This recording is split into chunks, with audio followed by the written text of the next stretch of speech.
Hi and welcome to KLArtistic. This video I am showing you today is a long canvas that I've done.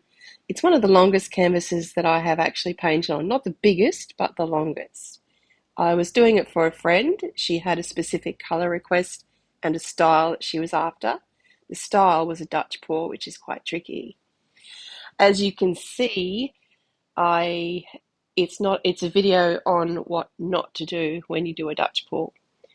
I thought I'd put it up for you so you can see that everyone makes mistakes and not everyone's perfect.